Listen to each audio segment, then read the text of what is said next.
Hi, I'm Brad Grissom. I'm going to show you what I learned in replacing the brake rotors on a 1995 Honda Accord. I had a lot of questions when I started, and I really didn't know how this all fit together, so I've learned a lot and I'd like to share that. This should apply to all 5th generation Honda Accords, which is 1994 through 1997, I believe. And this is a trapped rotor type configuration, which I didn't know about before I started this project. It means that the rotor is trapped between the hub and the knuckle, and it's not easy to replace your brake rotors like I was hoping it would be. So I'll go ahead and start showing you. I have it loosely fit together here so that I can show you how it fits together to get a good visual. I know when I was starting this project I had no idea visually how it all fit together, so let's take a look at that. This is everything kind of put together. This is what it will look like when you take it off your car. You've got the hub out here, the studs on the end here. One of mine was busted. I'll talk about that in a minute. We've got the rotor inside pressed in here. We've got the bearing, and then here's the lower ball joint. So this is what it will look like when you take it off your car. I was really confused initially what to do on how to press this out. I did get access to a press, but I wasn't sure which parts and where I needed to support it. So what I ended up doing was taking, if this acts as an example of some of the supports on your press, I had a large piece of angle iron. So the angle iron would have been like this and up. It was quite large and thick and heavy duty. So it was a big piece of angle iron which I stuck to support on this side, and the press had arms sitting here to support it. So this was going across and holding it up on this side. And I needed something to hold it up on this side as well, because basically what we want to do is we want to support this knuckle portion, because everything else is connected, and we want all of that to push here down and separate it from the knuckle portion. So you need something on this side and something on this side. What I ended up doing on this far side was taking a support and putting some extra layers of support beneath it, because this is higher than where this sits. And if you just put them level, it would sit like this. And when you press down, that would not be good. You want the force to be directly down. So I ended up having a support here and a support here with some extra pieces under here to raise this up. Now you want to clamp it all together, because if you're pressing down on all of this, this may shoot off. So that can be pretty dangerous. So I had this support under here, and I had clamps that would hold it this way to keep this from shooting off. Okay, so let's take a look at what this is. Technically, I did not realize this at the time. This bearing is actually not pressed into this knuckle. I thought it was a really tight press fitting. It turns out it's not. It's fairly loose compared to a press fitting. Really all that's holding it in is these 4 bolts and a lot of rust. So I thought it was pressed in on mine because it was so hard to separate. When I had it on the press and it finally gave when I was cranking on it, it sounded like a gunshot, and apparently that's pretty normal when things are rusted together pretty well. So let's go ahead and take a look at this. It's all just fit together now, so I should be able to take it apart and separate it pretty quickly.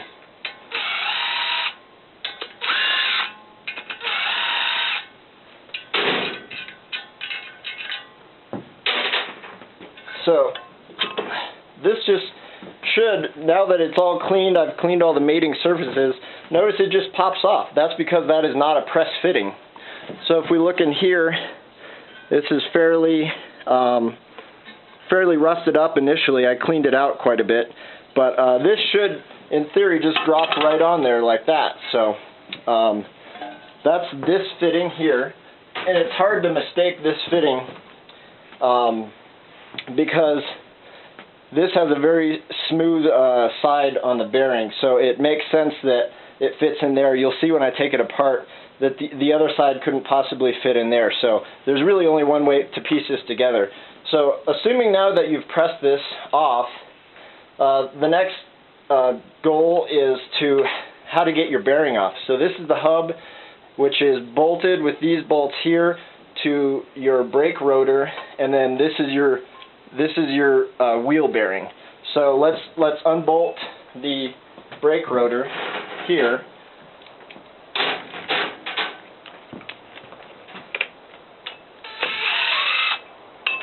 Now, of course, this is all going to be rusted in on your vehicle. It was on mine. I had to use my impact wrench to separate those because they're pretty well rusted in. Okay, so how this works is now you can take off your brake rotor. So you can take that off and get it out of the way. One thing to note, when I was pressing this part off, it just so happened the press I was using was just about the perfect size without any special attachments, and it fit right about this size on the somewhat inner ring here to just push it out, and it looked like this when I had it separated.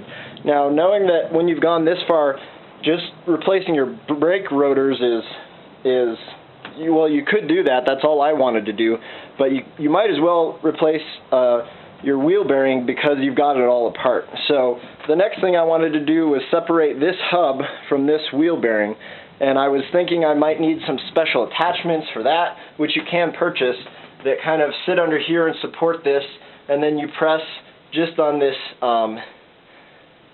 actually I'm trying to think of what I did. Then you press in here, and that would separate this bearing from your hub.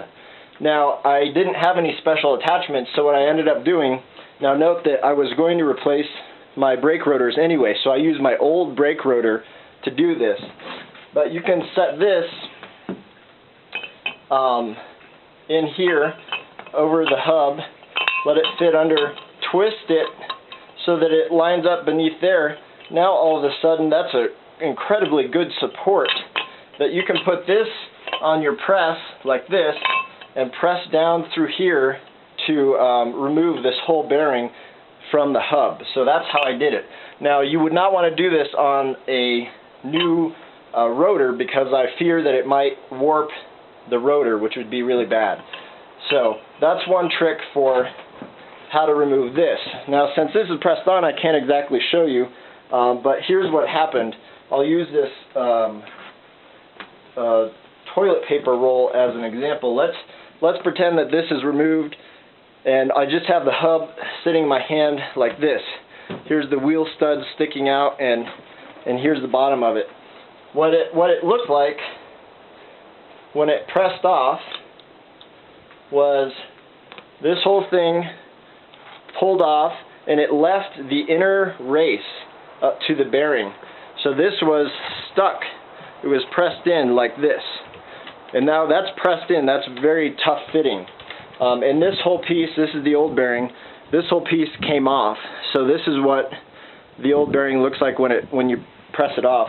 Now, Eric the car guy has some great car videos on YouTube, and he showed a really good technique for removing this. One problem is getting this race off. It doesn't have any really good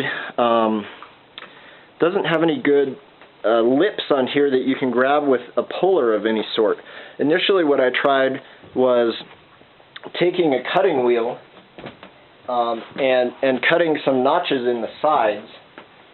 So I took a cutting wheel, assuming this is a pneumatic air-powered cutting wheel. I cut in here. You can see where that's sort of cut in, and I cut in on the opposite side here. And I tried to use just the regular two-jaw or two-sided puller to try and take that and pull it up. But that really did not work because you can't grip very well here. It was just not working for me at all. So that's when I found Eric the car guy's video, and his technique was to take it And as you can see I've done here, you're going to end up destroying the race, so you know, obviously you'll be replacing this with a new bearing. But you take your cutting wheel and you cut in at an angle like this. So you cut that away as far as you don't want to cut too far into the hub, but cut down a ways, and then you take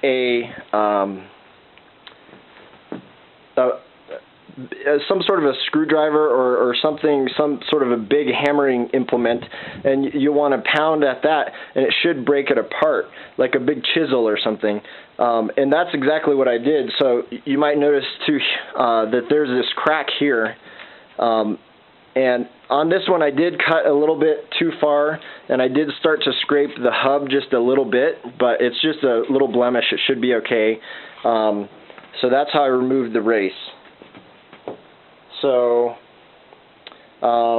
next you want to press on the new bearing, and the way I did that is by looking at the factory service manual. It was very unclear to me how to exactly which part to press on. I didn't want to damage anything on the new bearing, so I wasn't sure if I should be pressing here on the outside to slide it on, or if I should be pressing only on this inner ring or somewhere in between.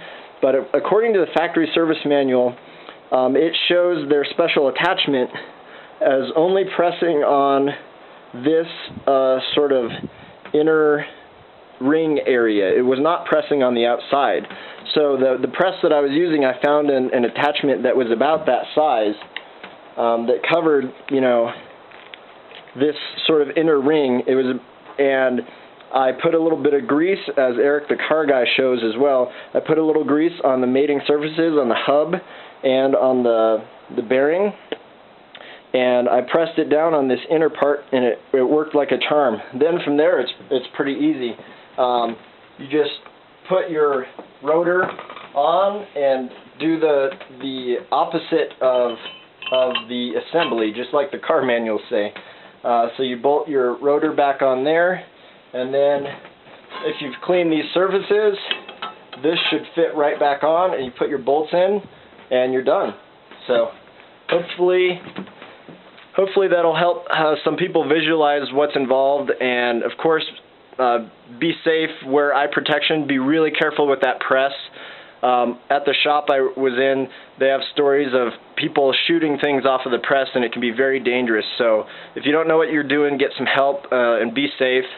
And this is just my take on things. I'm not a professional car mechanic or anything like that. I just wanted to share what I've learned. Thanks.